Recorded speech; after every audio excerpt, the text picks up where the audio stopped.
afternoon, dear students. Class 8, subject science. Today date is 29th of July, year is 2020. Chapter number is 6, that is food production and management. Why we need to produce food and why we need to manage, we will read all these conditions in this chapter.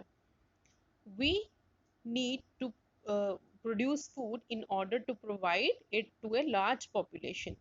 Regular production, proper management and distribution is necessary. हम food क्यों produce करते हैं? Food हम इसीलिए produce करते हैं ताकि हमारी एक लार्ज पॉपुलेशन है जिसको हमने फीड करना है, और इसकी रेगुलर प्रोडक्शन करते रहते हैं ताकि ये क्या हो, इसकी कॉन्टिन्यूटी बनी रहे, फूड जो खत्म ना हो. प्रॉपर मैनेजमेंट करते हैं और इसकी डिस्ट्रीब्यूशन भी उतनी ही इंपॉर्टेंट है, नेसेसरी है, जितनी कि इसकी प्रोडक्शन नेसेसरी है. Agriculture practices. अब एग्रीकल्चर प्रैक्टिसेस क्या होती हैं? When plants of the same kind are cultivated at one place on a large scale, it is called a crop. जब हम कोई भी प्लांट्स जो है एक ही किस्म के, एक ही काइंड के जो है कल्टीवेट करते हैं एक लार्ज एरिया में एक साथ, उसे हम कहते हैं कि हमने क्या प्रोड्यूस किया? क्रॉप. वो क्रॉप है. Despite the diversity, two broad cropping patterns can be identified. अब ये बहुत सी डाइवर्सिटी है क्रॉप्स की भी, लेकिन हमने क्या किया है, ये जो क्रॉपिंग पैटर्न्स के बेसिस पे हमने क्या किया है, इन क्रॉप्स को जो है दो ब्रॉड कैटेगरीज में इनको डिवाइड किया है. फर्स्ट है खरीफ क्रॉप. अब खरीफ क्रॉप्स क्या है? Crops grown in rainy season are called kharif crops. जो क्रॉप्स हम ग्रो करेंगे बारिश के दिनों में, रेनी सीजन में, उसे हम कहेंगे खरीफ क्रॉप्स. फ्रॉम जून टू सितंबर.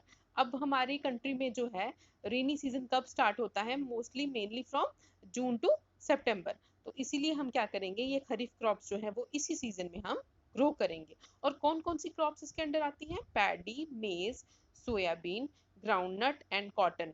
ये सब जो क्रॉप्स हैं ये ग्रो की जाती हैं रेनी सीजन्स में और इनको कहा जाता है खरीफ क्रॉप्स.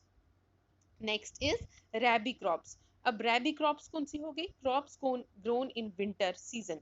जो क्रॉप्स हम विंटर सर्दियों के सीजन में हम ग्रो करेंगे, जैसे फ्रॉम अक्टूबर टू मार्च, तो उसे हम कहेंगे रैबी क्रॉप्स. एग्जाम्पल क्या है इसकी? Wheat, gram, P, mustard and linseed.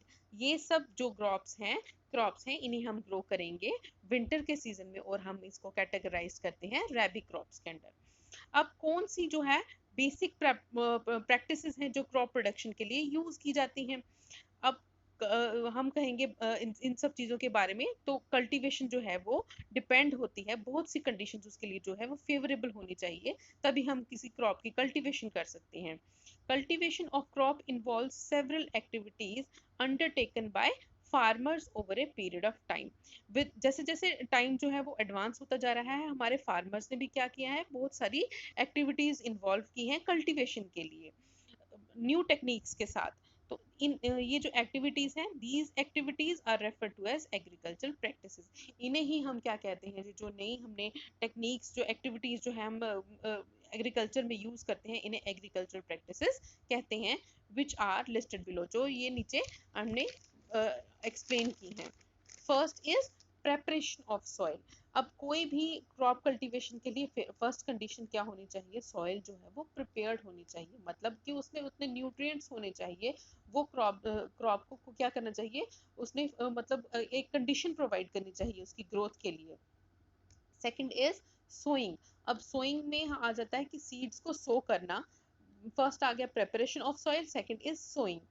Third is adding manure and soil fertilisers. अब क्या करना पड़ेगा, उसमें मैन्योर, उसमें खाद वगैरह डालनी पड़ेगी, सॉइल फर्टिलाइजर डालने पड़ेंगे, जिससे क्या है सॉइल की जो न्यूट्रिएंट्स है उसमें ज़्यादा इनरिच्ड हो जाए, सॉइल जो है और फर्टिलाइज्ड हो जाए. अब फोर्थ स्टेप आता है इसके बाद इरिगेशन. अब इरिगेशन के लिए कौन कौन से मेथड्स यूज किए जाएंगे, वो सब किस में आ जाएगा? एग्रीकल्चरल एक्टिविटीज में. Fifth is protecting from weeds. अब हमने क्या किया, सॉइल प्रिपेयर देखी, सो किया सीड्स को, मैन्योर ऐड किए, इरिगेशन की, और उसके बाद हमें प्रोटेक्ट भी करना पड़ता है फ्रॉम वीड्स. कोई भी जो पेस्टिसाइड्स हैं, कीड़े वगैरह हैं, उनसे हमें प्रोटेक्ट करना है अपनी क्रॉप को. देन उसके बाद ये इन सब स्टेप्स के बाद आ जाता है हार्वेस्टिंग का टाइम. हार्वेस्टिंग के टाइम पे उसको हार्वेस्ट करना, और देन उसको स्टोर किस तरह किया जाएगा, क्रॉप्स को किस तरह से स्टोरेज की जाए ताकि जो है वो प्रिजर्व्ड रहे. that all these all the things comes under agricultural practices. Thank you.